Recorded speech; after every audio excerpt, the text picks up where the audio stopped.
Air energy or air source heat pumps are very common um, and are very useful for retrofit applications in that they're very easy to install. Air energy is the energy that's found outdoors in the air, and basically it's collected via what's called the air module. So it looks like an air conditioning unit that's placed outside the home, and basically brings the heat into your home to provide heating and hot water. They also use a special defreeze program when the outside temperatures can be -20, meaning that they can still run quite efficiently down to very low temperatures. All components are integrated into the heat pump installation, therefore there's no danger of freezing in the same way that there is with the ground source heat pump. So basically it has a defreeze program built in, so that when the system gets too cold, it basically runs in reverse and keeps itself frost free. So that would be your typical air source heat pump. Air source heat pumps, they look similar to air conditioning units, and they're less disruptive to install than your ground source counterparts. So basically because they don't need any digging or any trenches dug in the garden. The main components of air source heat pump are similar to your ground source heat pump in that you have a heat exchanger and a compressor, and then something to transfer the heat into your water tank or your heating system, basically your condenser.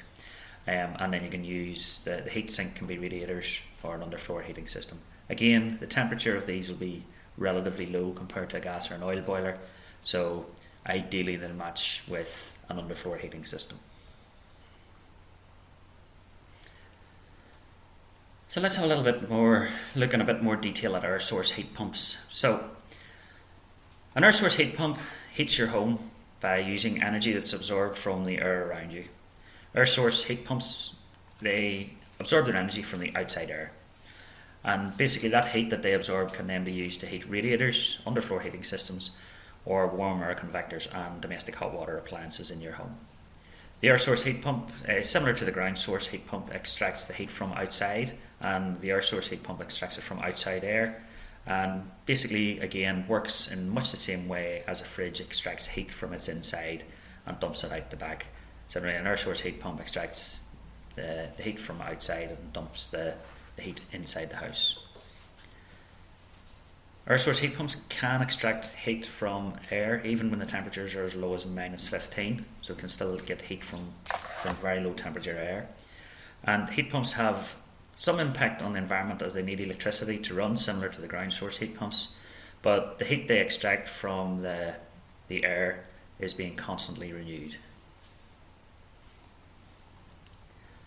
So how does an air source heat pump work? Well, the heat from the air, the outside air, is absorbed at a low temperature into a fluid. So basically there'll be a large heat exchanger within the air source heat pump that's placed outside, and generally a large fan to draw the outside air over that heat exchanger.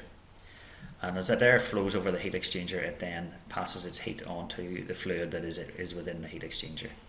And that fluid then passes through a compressor where its temperature is increased. That fluid is a gas, so it gets compressed and its temperature increases as it gets compressed, and this transfers then its higher temperature heat to the heating and hot water circuits of the house.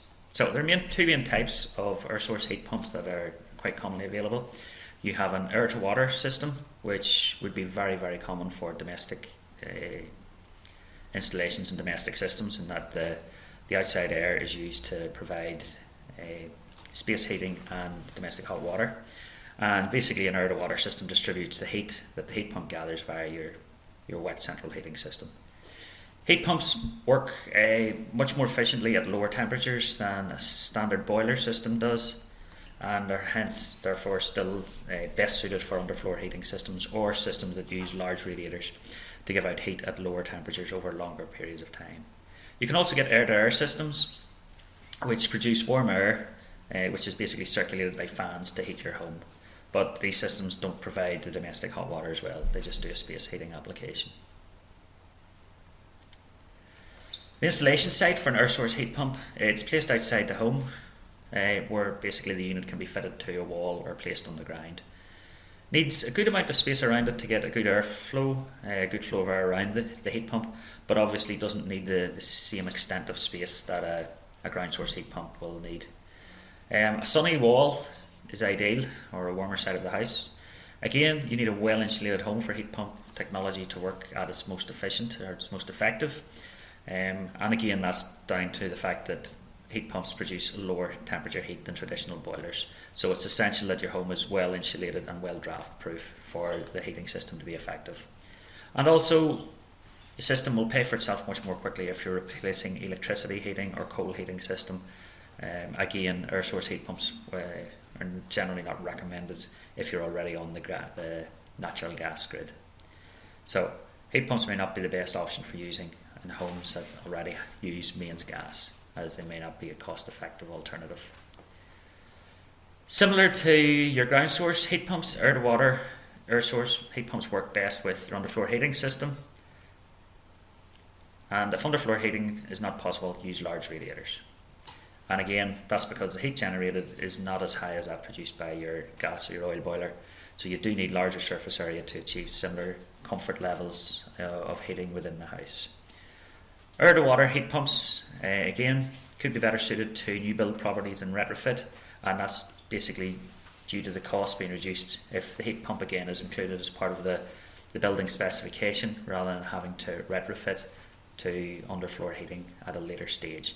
And also on new build properties, the level of insulation and air tightness on new properties is up to the specification that a heat pump system would need.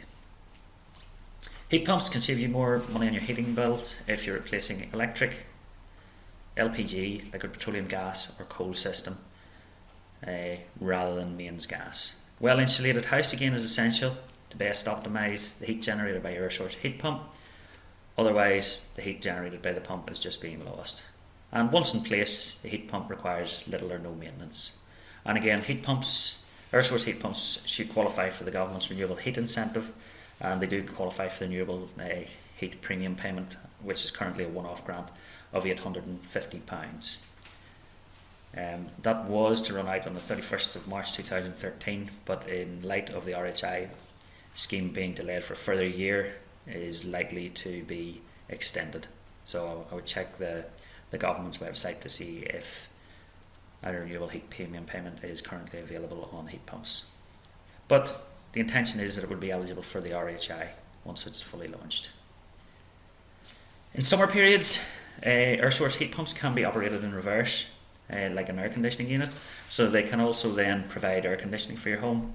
But however, for government funding, for example the RHI, it is likely that any air conditioning feature of the heat pump will need to be disabled by the manufacturer, basically because the government doesn't want to be giving out funding for air conditioning units. It's renewable heating that they're looking to fund. Air source heat pump costs and payback. Air source heat pumps traditionally cheaper than ground source heat pumps. Energy Saving Trust estimates cost of installing a typical air source heat pump system somewhere in the range between £6,000 and £10,000. And again, the payback period time takes the system to be recouped in energy savings. Again, depends on how efficiently your system works and how well insulated your house is, how airtight your house is, etc., etc. And also depends on the type of system you're replacing and how you'll use the heat generated from the heat pump.